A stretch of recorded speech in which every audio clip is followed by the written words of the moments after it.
Hello everyone, this is the particular practical of titration.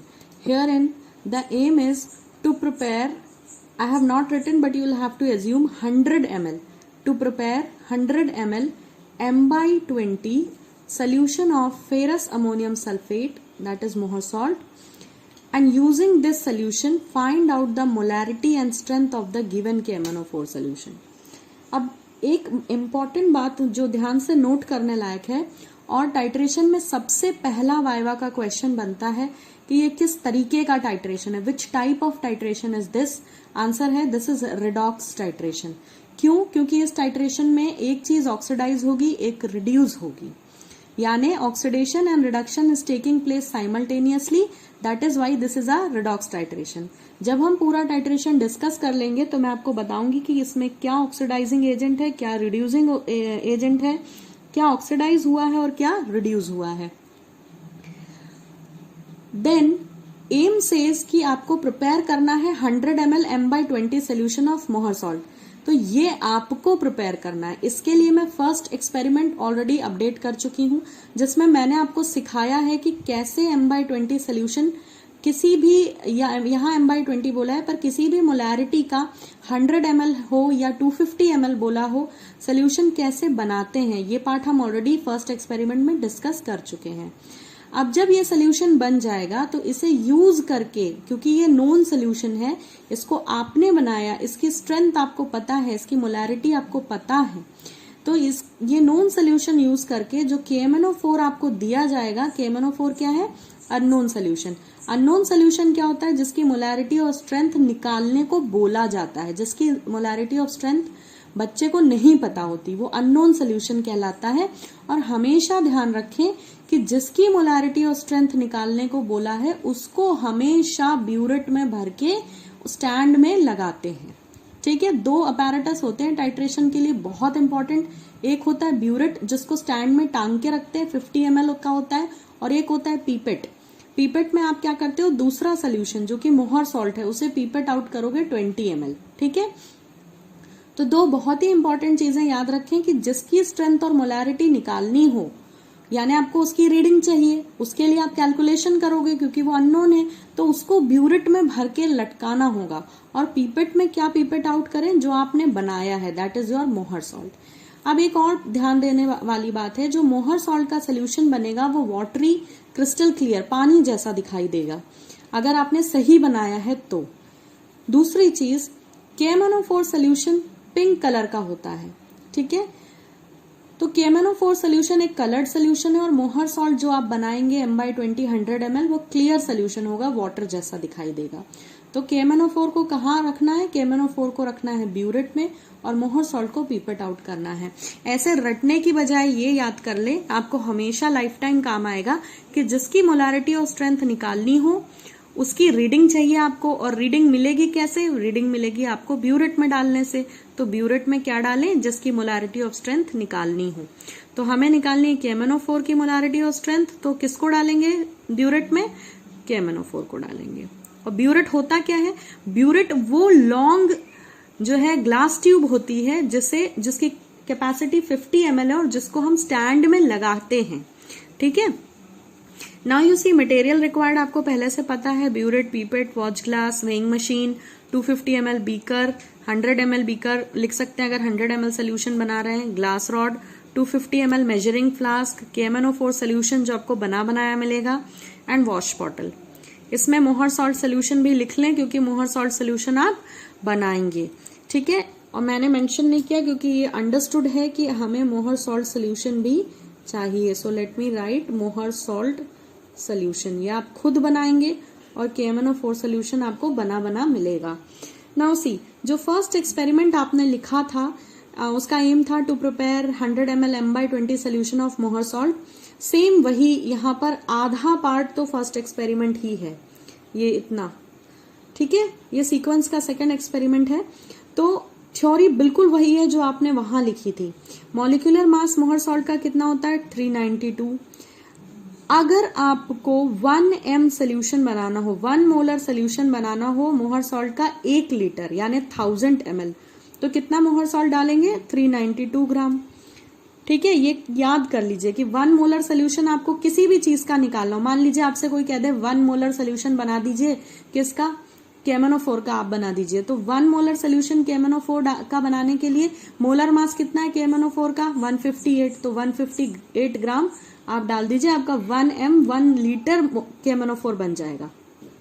लेकिन KMnO4 तो आपको बनाना नहीं, आपको मोहर सॉल्ट बनाना है, तो जितना मॉलिक्यूलर मास है 1 m के लिए उतनी क्वांटिटी को, जितना मोलर मास है, मोलर मास था 392, तो 392 ग्राम मोहर सॉल्ट आप 1000 ml ऑफ 1000 ml मतलब 1 लीटर पानी में डाल ले मोहर सॉल्ट, तो 1 m सोल्यूशन यानी मोलारिटी उसकी 1 होगी।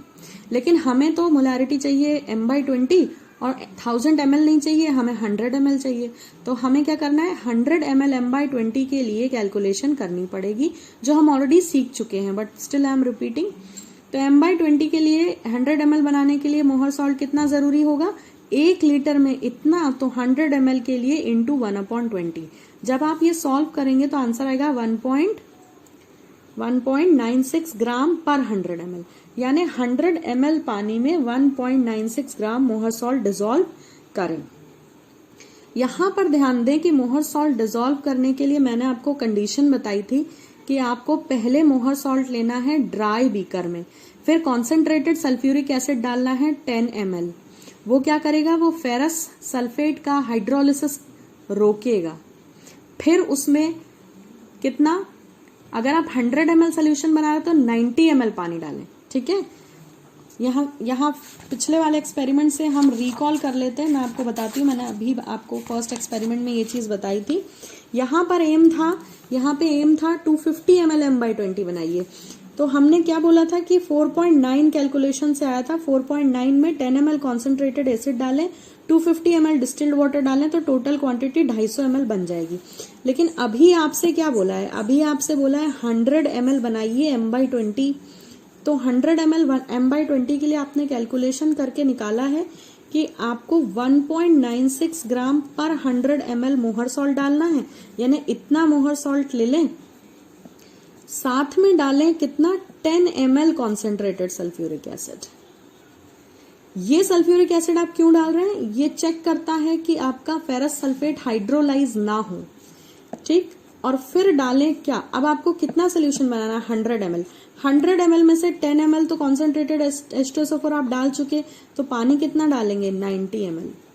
अगर 100 ml पानी डाल देंगे तो सोल्यूशन कितना हो जाएगा, 110 ml, तो हमें तो टोटल कितना चाहिए, 100 ml। तो ये गलती होगी अगर आप 100 ml वाटर डालेंगे। यहाँ भी हमने 240 ml डाला था 250 ml बनाने के लिए, क्योंकि 10 ml उसमें से सल्फ्यूरिक एसिड होता है। तो ये बहुत इंपॉर्टेंट पार्ट है, ये जो हिस्सा है इसको फाइल में नहीं लिखें, इसको ऑब्जर्वेशन कॉपी में नोट करें, ये एक्स्ट्रा पार्ट है। सो ये टोटल मिलता है आपको solution 100 ml। So this is how to prepare the solution of Mohr salt. Now see, aim clear है, मटेरियल रिक्वायर्ड क्लियर है, थ्योरी पोर्शन पहले ही सीख लिया, ये भी क्लियर है। ये 3 पहली स्टेप्स हैं प्रैक्टिकल करने की जो आपने सीख ली। अब आप अपनी फाइल में जिस भी पेज पर ये लिखेंगे उसके लेफ्ट साइड में आप केमिकल इक्वेशंस लिखेंगे। तो केमिकल इक्वेशंस, मॉलिक्यूलर इक्वेशंस और आयनिक इक्वेशन दोनों आप पेंसिल से लिखेंगे, जैसे मैंने लिखी है। मैंने आपको फाइल में प्रैक्टिकल फाइल जैसी आप बनाते हैं वैसी ही लिखकर बताया है, जिससे आपको कोई डाउट ना हो, आपको क्लियर रहे कि कैसे लिखना है। ठीक है, मेक श्योर कि जहां थ्योरी लिखी है राइट हैंड साइड पे, उसके जस्ट बाजू में आपको पेंसिल में क्या लिखनी है, इक्वेशंस लिखनी है। रूल है पेंसिल से लिखना होता है लेफ्ट पेज पे, और राइट पेज पे जैसा लिखा हुआ है वैसे लिखें। थ्योरी के बाजू में रिएक्शन लिखें। अगर आपने कुछ भी ऊपर नीचे किया तो प्रॉपर जो रूल्स हैं वो फॉलो नहीं होंगे। ठीक है, तो थ्योरी के बाजू में केमिकल रिएक्शन दोनों लिखनी होती है, मॉलिक्यूलर भी और आयोनिक भी। इस रिएक्शन के नीचे लिखे इंडिकेटर। जब भी हम टाइट्रेशन करते हैं तो उसमें एक इंडिकेटर यूज करते हैं जो एंड पॉइंट को बताता है। एंड पॉइंट मतलब जहां पे ये रिडॉक्स टाइट्रेशन है, तो जहां पे रिडक्शन एंड ऑक्सीडेशन कंप्लीट होगा that will be the end point, जहां आपको परमानेंट पिंक कलर मिलेगा। तो यहाँ कोई एक्सटर्नल इंडिकेटर यूज करने की जरूरत नहीं, सिर्फ 2 चीज यूज हो रही है, एक हो रहा है मोहर सॉल्ट, एक हो रहा है KMnO4। इंडिकेटर की जरूरत क्यों नहीं है, क्योंकि KMnO4 इज सेल्फ इंडिकेटर। जहां रिएक्शन खत्म होगी KMnO4 की एक एक्स्ट्रा ड्रॉप डालते से ही आपको पिंक कलर मिल जाएगा। What is the end point? Colourless से परमानेंट पिंक कलर आपको मिल जाएगा। आप 11th में टाइट्रेशन कर चुके हैं, you are very well aware of the pink colour. Difference सिर्फ इतना है कि वहां पिंक कलर आपको एसिड बेस्ड टाइट्रेशन में मिल रहा था, वहां आप इंडिकेटर यूज करते थे या तो फिनोफ्थिलीन या मिथाइल ऑरेंज, लेकिन यहाँ पर KMnO4 खुद एक इंडिकेटर है, इट्स अ सेल्फ इंडिकेटर। ये भी वाइवा का एक क्वेश्चन है। एक्सटर्नल पूछता है कि कौन सा टाइट्रेशन है, आप बोलते हो redox titration, then the person can ask you कि आपने इंडिकेटर क्या यूज किया, तो जवाब होगा कि हमने कोई इंडिकेटर यूज नहीं किया because KMnO4 is self indicator. देन वो पूछते हैं कि एंड पॉइंट पे क्या होता है, तो एंड पॉइंट वो पॉइंट है जहां पे रिएक्शन इज जस्ट फिनिश्ड, ठीक है, और at that point the colour of the solution which was continuously coming no color will change to permanent pink। जो है KMnO4 कहाँ लिया है? ब्यूरेट में। ये मैं आपको पहले ही समझा चुकी हूँ। तो I hope the first 2 pages of the practical are clear. Aim, material required, then was the theory. Theory बिल्कुल वही है जो आपने फर्स्ट एक्सपेरिमेंट में सीखी। इस थ्योरी स्टेप के प्रैक्टिकल में 2 नंबर होते हैं, अगर आप ये मिस करेंगे तो you will miss the 2 marks. उसके बाजू में मैंने बताया कि केमिकल इक्वेशंस लिखें, पहले मॉलिक्यूलर, फिर आयोनिक, फिर इंडिकेटर और एंड पॉइंट भी पेंसिल से लिखें। Now moving ahead to the ruled page, second ruled page of the file. इस सेकेंड रूल्ड पेज पे देखिए प्रोसीजर लिखा हुआ है। प्रोसीजर आप डायरेक्ट बुक से भी लिख सकते हैं, but I have to explain certain things, इसलिए मैं आपको रीड करके बताऊंगी। आपने 100 ml M/20 मोहर सॉल्ट बना लिया है। कैसे बनाया वो हम डिस्कस कर चुके हैं। 1.96 ग्राम पर 100 ml, माने आपको तो सिर्फ 100 ml बनाना है, तो 100 ml में आपने इतना मोहर सॉल्ट डाल लिया था, और उससे पहले 10 ml कॉन्सेंट्रेटेड सल्फ्यूरिक एसिड डाला था टू चेक द हाइड्रोलिसिस। ठीक है, हाइड्रोलिसिस ऑफ फेरस सल्फेट। ठीक, इसके बाद जो है आपको ब्यूरेट को पूरी तरह से अच्छे से रिंस कर लेना है, उसमें KMnO4 भर के उसको हैंग कर देना है ब्यूरेट स्टैंड में। फिर जो आपको करना है वो बहुत इंपॉर्टेंट चीज है, ध्यान से इसको देखें। इस टाइट्रेशन में आप 2 बार सल्फ्यूरिक एसिड ऐड करते हैं। ये वाला पॉइंट मैं आपको थोड़ी देर में एक्सप्लेन करूंगी। This is something very important, market important, ये वाइवा में आता है। मैं इसको थोड़ी सी देर बाद अभी डिस्कस करूंगी। अभी हम पहले प्रैक्टिकल में क्या क्या है वो डिस्कस कर लें, कैसे लिखना है वो डिस्कस कर लें, फिर हम इसके मेन पॉइंट्स डिस्कस करेंगे। 4th पॉइंट है इनिशियल रीडिंग नोट करें ब्यूरेट की। मैं आपको ये बोलूंगी कि आप हर बार रीडिंग लेने के बाद ब्यूरेट को फिर से 0 तक KMnO4 से भर लें। पूरा 50 ml जो है हर बार भर लें, अदरवाइज वो माइनस प्लस और ये सब करने में कैलकुलेशन बहुत टीडियस हो जाती है। तो हर बार आपकी इनिशियल रीडिंग 0 होनी चाहिए। हर बार इनिशियल रीडिंग 0 का मतलब एक बार आपने रीडिंग निकाल ली तो KMnO4 खाली हो जाता है ब्यूरेट में, उसे वापस भर लें सेकेंड रीडिंग के पहले, जिससे आप वापस हर बार 0 से स्टार्ट करेंगे।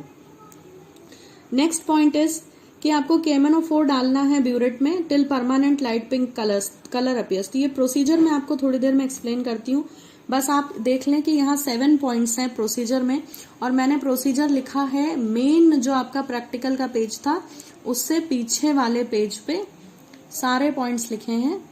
और इसके बाजू में क्या करना है, ध्यान रखना है, बहुत जरूरी है कि प्रोसीजर की हेडिंग कोशिश करें कि देखिए मेरी थ्योरी जो मैं लिख रही थी वो खत्म हो गई थी, 2-3 लाइनें बची थी पिछले पेज पर मैंने वहां से प्रोसीजर लिखना नहीं स्टार्ट किया। You should start it from the fresh page. क्यों फ्रेश पेज से स्टार्ट करना है, इसके पीछे हम एक पर्पज है, वो ये है कि प्रोसीजर के जस्ट लेफ्ट हैंड साइड में जैसे ही आपने टाइट्रेशन करना चालू किया आपको जरूरत होती है ऑब्जर्वेशन टेबल की। ऑब्जर्वेशन टेबल में ये 4 कॉलम्स होते हैं जिनमें कोई मिस्टेक नहीं होनी चाहिए। तो प्रोसीजर की हेडिंग के पैरेलल हेडिंग लिखे ब्लैंक पेज पे, ऑब्जर्वेशन टेबल, सब कुछ पेंसिल से आता है इस पेज पे except the headings you can write in black ink. So observation table में 4 कॉलम्स हैं, serial number, initial reading of burette, ये 2 कॉलम मैंने पहले से भर रखे हैं। सीरियल नंबर में तो कोई डाउट नहीं होगा। मैंने इनिशियल रीडिंग हर बार 0 भर दी है, इसलिए भर दी है क्योंकि मैंने अभी आपको समझाया था कि ब्यूरेट को हर बार हम KMnO4 से भर देंगे और हर बार 0 से हम अपना टाइट्रेशन चालू करेंगे। ठीक है, ब्यूरेट में रीडिंग्स उल्टी होती हैं, सबसे ऊपर 0 होता है और नीचे होता है 50 ml का ब्यूरेट होता है। ठीक है, तो रीडिंग होती है ऊपर कितनी, 0, तो हर बार आप उसको 0 तक भर लें। रीडिंग, जैसे आपने पहली रीडिंग निकाल ली, मान लीजिए यहाँ रीडिंग आती है 20 ml खाली हो गया ब्यूरेट, तो अब आप यहाँ 20 से मत स्टार्ट करो, आप इसको फिर से भर लो और फिर 0 से स्टार्ट करो, तो जो रीडिंग आए वो यहाँ लिखो, इसमें आपको माइनस वगैरह नहीं करना पड़ेगा। तो यहाँ पे 4 कॉलम है, सीरियल नंबर, इनिशियल रीडिंग मतलब जब आप टाइट्रेशन शुरू कर रहे हैं तो ब्यूरेट की रीडिंग क्या है, हर बार 0 रखे, मैंने समझा दिया। Then final reading of the burette, final reading कब आएगी, जब आपका पिंक कलर आ जाएगा तो उसे फाइनल रीडिंग बोलेंगे। मान लेते हैं 20 ml के MnO4 यूज हुआ तो यहाँ 20 आ जाएगा, 19.5 यूज हुआ तो 19.5 आ जाएगा। लास्ट कॉलम है volume of the KMnO4 solution used. अब एक ध्यान देने वाली बात है, बच्चे हमेशा कंफ्यूज होते हैं इन 2 कॉलम्स में, इन दोनों कॉलम्स में सेम वैल्यूज आती हैं, हमेशा सेम आती। क्यों सेम आती, क्योंकि जो आपकी रीडिंग आएगी वो कितनी होगी, वो उतनी होगी ना जितना KMnO4 नीचे गिरा दिया होगा आपने। So final reading is always equal to volume of KMnO4 used, क्योंकि वॉल्यूम ऑफ KMnO4 ही तो आप यूज कर रहे हैं, उसी की तो रीडिंग आ रही है, तो इन दोनों कॉलम्स में सेम वैल्यू आती है। तो मान लें कि आपकी फाइनल रीडिंग 20 आई है, 20 ml अगर आपको KMnO4 लगा है पिंक कलर लाने के लिए, तो KMnO4 यूज्ड भी तो 20 ml ही हुआ। तो इसीलिए थर्ड एंड फोर्थ कॉलम में हमेशा एक जैसी रीडिंग्स आती हैं, लिखनी ही है। और सीरियल नंबर और इनिशियल ये याद कर लें, ये यही भरें। फिर मैंने इस ऑब्जर्वेशन टेबल के नीचे लिख रखा है कॉन्कॉर्डेंट वॉल्यूम, तो ये आप ऑलरेडी 11th से जानते हैं कि यहाँ पर 2 रीडिंग्स एक साथ सेम आनी चाहिए, और उसे मैंने x ले लिया क्योंकि कोई रीडिंग यहाँ मैंने लिखी नहीं है। मान लेते हैं कि टाइट्रेशन करते समय मेरी reading I 19, 2 bar 19, concordant reading, concordant volume, तो x की वैल्यू कितनी हो जाएगी 19। तो जब मैं टाइट्रेशन प्रॉपरली कर रही होंगी, physically when I will be doing the titration, तो मेरा x यानी मेरी रीडिंग अगर 19 आई तो मैं x नहीं लिखूंगी, मैं उसे क्या लिखूंगी 19 लिखूंगी। Okay, now see the calculations. Calculation part यहाँ बहुत इंपॉर्टेंट है, इसको एज इट इज लिखना है, मगर जो रीडिंग आई है उसके रिस्पेक्ट में सोल्यूशन भी करना होता है। तो आपसे एम ने क्या कहा था, aim has asked you to calculate the molarity and strength of KMnO4। तो पहले हम मोलैरिटी निकालेंगे KMnO4 सोल्यूशन की। तो जो ओवरऑल बैलेंस्ड मॉलिक्यूलर और आयनिक इक्वेशन लिखी है हमने, उससे हमें ये समझ में आता है कि 2 मोल्स KMnO4 रिएक्ट करते हैं 10 मोल्स ऑफ मोहर सॉल्ट से। ये फिक्स्ड है, ठीक है, ये आप याद कर सकते हैं, दिस इज फिक्स्ड, कि जब भी ये रिडॉक्स रिएक्शन होगी तो 2 मोल KMnO4 जो है 10 मोल्स मोहर सॉल्ट से रिएक्ट करेंगे। तो मोलारिटी निकालने का फॉर्मूला क्या होता है, M1V1 by M2V2, और यहाँ पे मोल्स कितने यूज हो रहे हैं 2/10। अब देखो M ऑफ KMnO4 का मतलब है मोलारिटी ऑफ KMnO4, जो कितनी थी हमें नहीं पता, क्योंकि हमें यही तो निकालना है, मोलारिटी तो निकाल रहे हैं, तो इसको एज इट इज लिखेंगे। Volume of KMnO4, V KMnO4 का मतलब क्या है, KMnO4 का कितना वॉल्यूम यूज हुआ, तो ये होती है आपकी रीडिंग।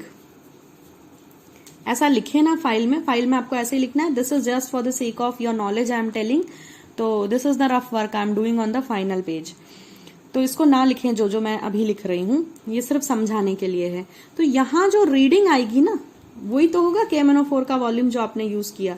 तो V KMnO4 क्या है, जो आपकी रीडिंग आएगी, रीडिंग को हमने माना था x, तो इसीलिए हम बाद में V KMnO4 की जगह x लिख लेंगे, और M KMnO4 तो हम कैलकुलेट कर रहे हैं, हमें पता ही नहीं है, ठीक है। अब ये M नीचे क्या लिखा है, मोहर सॉल्ट, हमने मोलारिटी ऑफ मोहर सॉल्ट कितनी थी M/20, तो उसको लिख लिया 1/20। फिर वॉल्यूम ऑफ मोहर सॉल्ट आप कितना पीपेट आउट करेंगे 20 ml, ये तो चीजें आपको मालूम है, 20 ml आप मोहर सॉल्ट लेते हैं, इसलिए वॉल्यूम मोहर सॉल्ट का 20 ml लिख लिए। मोलारिटी 1/20 पूछी थी, ये चेंज हो सकती है M to M, हो सकता है आपको बोला M/10 सोल्यूशन बनाओ, आपको बोला M/50 बनाओ तो M/10 बोला तो यहाँ 1/10 लिख लें, M/50 बोला है तो यहाँ 1/50 लिख लें, जो मोलारिटी एग्जाम में दिया हुआ है उसको यहाँ पुट कर ले, और ये इज इक्वल्स टू 2/10 तो फिक्स है। तो आई होप आपको ये समझ आया कि मोलारिटी KMnO4 की हमें निकालना है। वॉल्यूम KMnO4 का हमने x लिया है क्योंकि ये वो रीडिंग है जो आने वाली है, हमने अभी टाइट्रेशन किया नहीं, आई नहीं है रीडिंग। मैंने कहा था कि इसको मान ले कि ये 19 है, अगर ये 19 है मतलब रीडिंग आ चुकी है, तो इस x की जगह आप क्या लिख लीजिएगा 19 लिख लीजिएगा, ठीक है, क्योंकि ये क्या है, ये रीडिंग है, this is the volume of KMnO4 used, तो इसे हम रीडिंग बोलते हैं टाइट्रेशन की, तो यहाँ 19 लिख लेंगे। तो ये देखिए, अब आपको ये 2 पेजेस समझ आ गए होंगे कि you have written this side the entire procedure on the right side, और राइट साइड पेज के बाजू में आपने क्या लिखा है, ऑब्जर्वेशन टेबल, और उसके जस्ट नीचे कैलकुलेशन। कोशिश करें कि प्रोसीजर के बाजू वाले पन्ने पे ही आप ये 2 चीजें लिखें। जैसे कि मेरा कैलकुलेशन यहाँ खत्म नहीं हुआ है तो कोई दिक्कत नहीं है, I will take it to the next page. Now see, this is the continuous third page of the titration. हमें प्रोसीजर के बाद लिखना होता है रिजल्ट। रिजल्ट में वो लिखेंगे जो एम में पूछा था। तो एम में पूछा था मोलैरिटी निकालो KMnO4 सोल्यूशन की, नहीं निकली है इसलिए डैश छोड़ा हुआ है।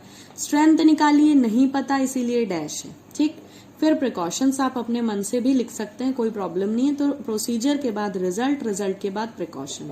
और अभी पीछे के पेज पे, ब्लैंक पेज पे कैलकुलेशन खत्म नहीं हुए थे, इसीलिए इसके पैरेलल में बचा हुआ कैलकुलेशन मैंने लिखा है। तो हमें निकालना था मोलैरिटी ऑफ KMnO4, वैल्यूज को इधर उधर किया तो यू विल गेट 2/10x इसको सॉल्व करने पे। तो 2/10x, अब ये x क्या था, मैंने कहा था x को 19 ले लें, आपकी रीडिंग 19 मान लें आप, या 20 मान लें, जो भी आ जाए रीडिंग टाइट्रेशन की। तो 2/10 इंटू x लिखा है, क्योंकि x पता नहीं था। मैंने कहा था x को आप 19 मान लो, तो अगर 19 मान लिया तो ये क्या हो जाएगा, 2/10 इंटू 19 यानी 1/90। इसे सॉल्व कर लें, 190 से 2 को डिवाइड कर लें। याद रखें कि फ्रैक्शन में आंसर नहीं छोड़ना है, आपको मोलैरिटी निकालने के लिए कहा गया है, सॉल्व करिए इसे। तो 2/190 को सॉल्व करके जो भी आएगा वो यहाँ आपका होगा मोलैरिटी। यहाँ भर लीजिएगा उसको सॉल्व करके, और capital M is representing the unit of molarity. अगर आप मोलैरिटी निकाल रहे हैं, यूनिट नहीं लिखते हैं तो हाफ मार्क कटता है इस चीज का, ये ध्यान रखें। अब जो यहाँ आया है, ये मोलैरिटी निकल गई, इसको उठा के यहाँ रिजल्ट में लिख देंगे सामने। यहाँ भी capital M is the unit of molarity लिखना कंपलसरी है। तो आपको ये x समझ आ गया, x था यहाँ, बुक को x नहीं है, बुक ने x लिखा हुआ है क्योंकि बुक ने रीडिंग मानी नहीं है। मैंने आपसे कहा है उसे 19 या 20 एज्यूम कर लें। आपने टाइट्रेशन करेंगे तो 18.5 से लेके 21, 22 तक आपकी रीडिंग्स आ सकती हैं। तो ध्यान दें कि यहाँ जो भी आ रहा है उसे पुट करके आप सॉल्व करके यहाँ वैल्यू लिखेंगे, ब्लैंक नहीं छोड़ेंगे। मोलैरिटी आ चुकी है, अब आती है स्ट्रेंथ निकालने के लिए बारी। तो स्ट्रेंथ निकालें KMnO4 का। स्ट्रेंथ जो है ग्राम पर लीटर में होती है। स्ट्रेंथ का फॉर्मूला होता है मोलैरिटी इंटू मोलर मास। अच्छा, स्ट्रेंथ निकाल किसकी रहे हैं, KMnO4 की, और मोलैरिटी किसकी निकाल रहे थे, वो भी KMnO4 की निकाल रहे थे। तो मोलैरिटी तो यहाँ निकल गई थी, है ना, मोलैरिटी यहाँ निकल आ चुकी थी, और हमारे पास x था नहीं तो हमने 2/10x लिख के काम चला रहे थे।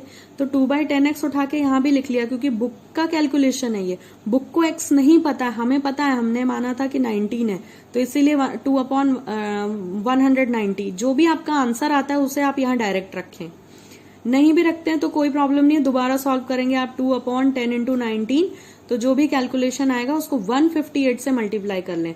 158 क्या है, it is the molar mass, किसका, KMnO4 का। क्यों मोलर मास KMnO4 का लेना, क्योंकि स्ट्रेंथ भी KMnO4 की निकाल रहे हैं। तो स्ट्रेंथ का फॉर्मूला होता है जिसकी स्ट्रेंथ निकाल रहे हैं उसकी मोलैरिटी इंटू उसी का मोलर मास। तो किसकी स्ट्रेंथ निकाल रहे हैं, KMnO4 की। तो KMnO4 की स्ट्रेंथ निकाल रहे हैं, तो KMnO4 की मोलैरिटी आपकी अभी अभी आई है, उसे मल्टीप्लाई कर लें उसके मोलर मास से, आंसर आ जाएगा स्ट्रेंथ इन ग्राम पर लीटर।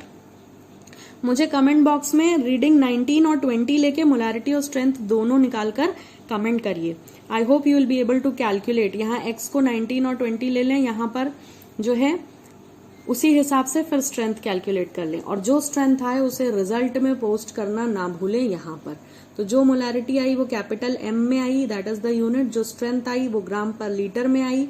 यहाँ पर वैल्यूज लिखें, these are your precautions and this is how your titration of Mohr salt versus KMnO4 is done. Now let us discuss certain important points जो आपको procedure लिखते समय मैंने स्टार मार्क करके दिए थे, और कुछ क्वेश्चंस जो बच्चों के दिमाग में ये सुनते और समझते समय आएंगे। That questions I know already, so that I'm going to discuss and answer.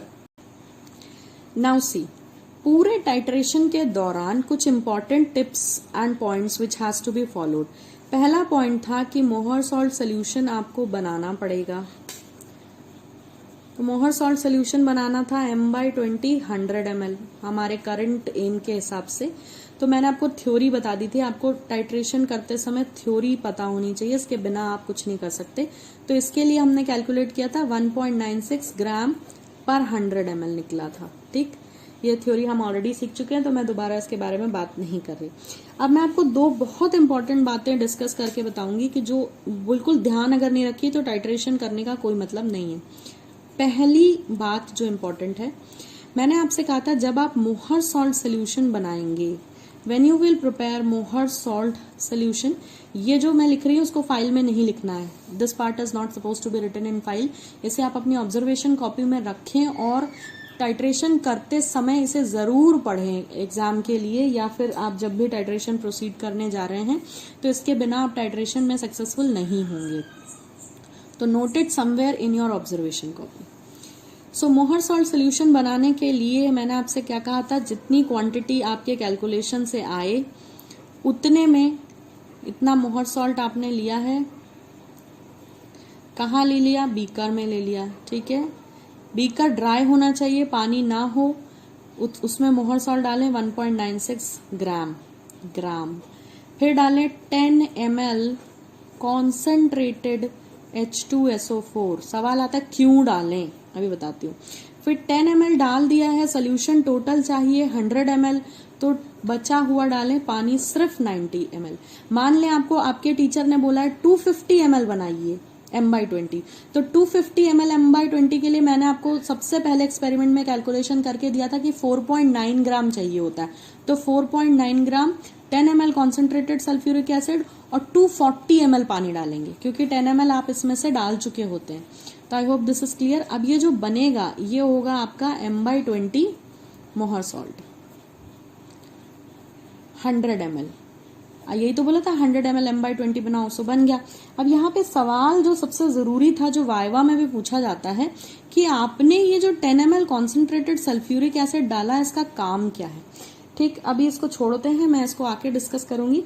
एक और बहुत इंपॉर्टेंट पॉइंट है, वो डिस्कस कर लेते हैं। दोनों का जवाब मैं एक साथ दूंगी जिससे कोई डाउट ना हो। प्रोसीजर में मैंने आपको पॉइंट नंबर 3 पे स्टार मार्क करके दिया था कि इसे लिखें, ध्यान रखें और हम बाद में डिस्कस करेंगे। वो प्रोसीजर क्या था, जब ये 20 ml M/20 मोहर सॉल्ट 100 ml बन जाएगा, तो आप टाइट्रेशन करने जाएंगे इसको लेके कि MnO4 को ब्यूरेट में डालेंगे और इसमें से 20 ml मोहर सॉल्ट लेंगे पहली रीडिंग के लिए। तो आपने क्या किया, जो सोल्यूशन आपने बनाया है इसमें से 20 ml आपने क्या ले लिया, मोहर सॉल्ट। अब ये काय में लिया है आपने, ये पीपेट आउट किया है, this you have pipette out.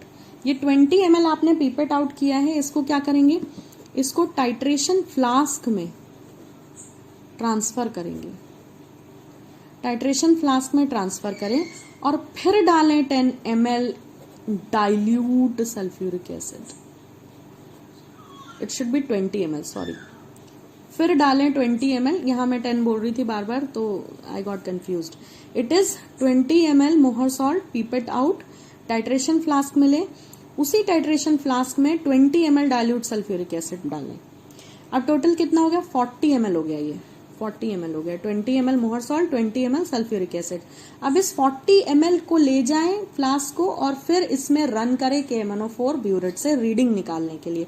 तो आपने देखा कि एक तो स्टेप ये बहुत इंपॉर्टेंट थी, दूसरी स्टेप ये बहुत इंपॉर्टेंट है, और यहाँ फिर से सवाल है कि क्यों डाल रहे हैं, अब डाइल्यूट सल्फ्यूरिक एसिड क्यों डाल रहे हैं। देखिए, यहाँ वाइवा के लिए दो बहुत इंपॉर्टेंट क्वेश्चंस बनते हैं। पहले आपने मोहर सॉल्ट बनाते समय कॉन्सेंट्रेटेड सल्फ्यूरिक एसिड डालना है, ध्यान रखिए।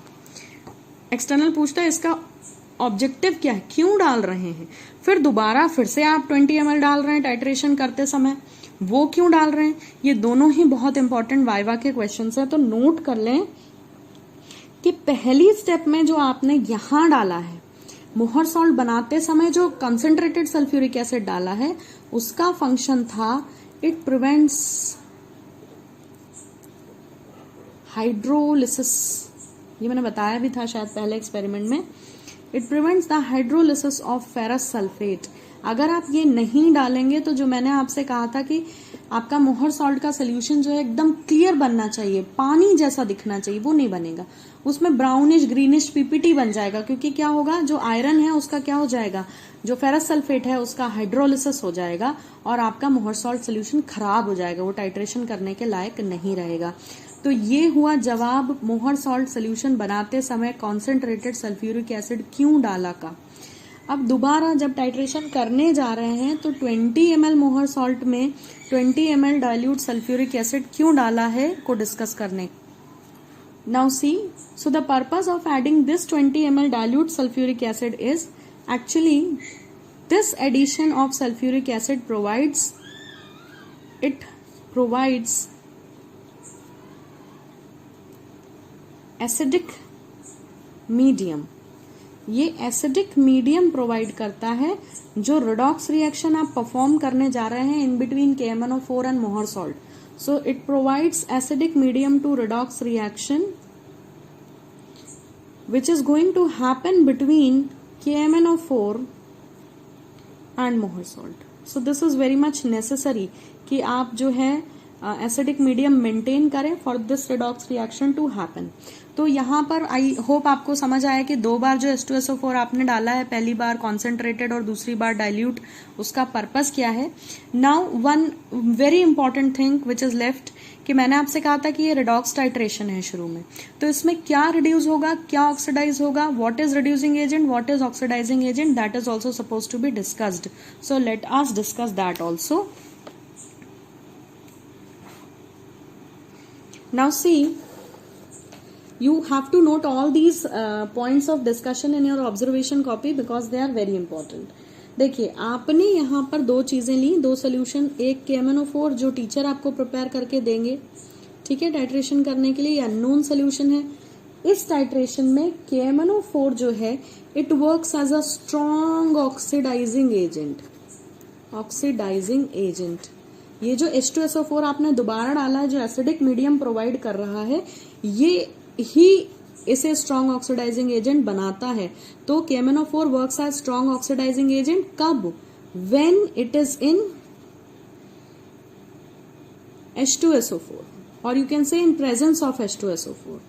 इन presence of H2SO4 KMnO4 works as strong oxidising agent. अब इतनी बात समझ आ गई कि KMnO4 जो है ऑक्सीडाइजिंग एजेंट है, तो FeSO4 फेरस सल्फेट क्या होगा, फेरस सल्फेट कहाँ प्रेजेंट था, मोहर सॉल्ट में, तो FeSO4 क्या होगा आपका, ये जो है रिड्यूसिंग एजेंट का काम कर रहा है यहाँ पे, this is working as reducing agent. ठीक, तो आपको अगर टाइट्रेशन में ऑक्सीडाइजिंग और रिड्यूसिंग एजेंट समझ आ गए तो आपको पता है कि जो ऑक्सीडाइजिंग एजेंट होता है वो रिडॉक्स टाइट्रेशन में या रिडॉक्स रिएक्शन में इट इटसेल्फ रिड्यूसेस। तो जो KMnO4 है वो गुड या स्ट्रॉन्ग ऑक्सीडाइजिंग एजेंट है H2SO4 की प्रेजेंस में, तो वो इस टाइट्रेशन में ऑक्सीडाइजिंग एजेंट का काम कर रहा है, मगर खुद क्या होगा, रिड्यूस होगा। और फेरस सल्फेट जो है वो एक स्ट्रॉन्ग रिड्यूसिंग एजेंट का काम कर रहा है, लेकिन खुद क्या होगा, खुद ऑक्सीडाइज होगा। So I hope this is clear. These all points are very very important for titration for the purpose of your viva. You should be knowing कि what is oxidizing agent, what is reducing agent, क्या oxidize हुआ, क्या reduce हुआ, क्यों sulphuric acid डाला, कितनी बार डाला, जब डाला उसका पर्पस क्या था। All these are very very important points, so please note them somewhere and learn it properly. And एक बार मैं आपको और फाइल फाइनली दिखा देती हूँ कि आपको लिखना कैसे है, and I hope it will be clear to everybody. So let's see what I told. This is the first page where you will start writing experiment, whatever is your heading number, experiment number, date of performance, page number, that all you will have to do. आपको पहले से पता है. Aim as told, material required, theory already you are knowing. By the side of theory on the blank page, molecular and ionic equations in pencil essentially, indicator and endpoint also in pencil. So these were the first 2 pages. Now talking about the next 2 pages, procedure as written in the book. Similarly, procedure जहां से भी start करें उसके just by the side should be the observation table in the pencil. Below that write concordant volume. Then your calculation में पहले आप molarity calculate करेंगे, जो भी आएगी वो नेक्स्ट पेज पे आएगी. यहाँ कैलकुलेशन कंप्लीट नहीं हुआ है, so let us move to the next point page. This is your next 2 pages. These are your next 2 pages and here it finishes. जो कैलकुलेशन हो रहा था यहाँ मोलैरिटी कैलकुलेट होके आ जाएगी. Here you will calculate the strength as I told you, which will be in gram per liter. Please do not forget to mention these units. They are very much necessary.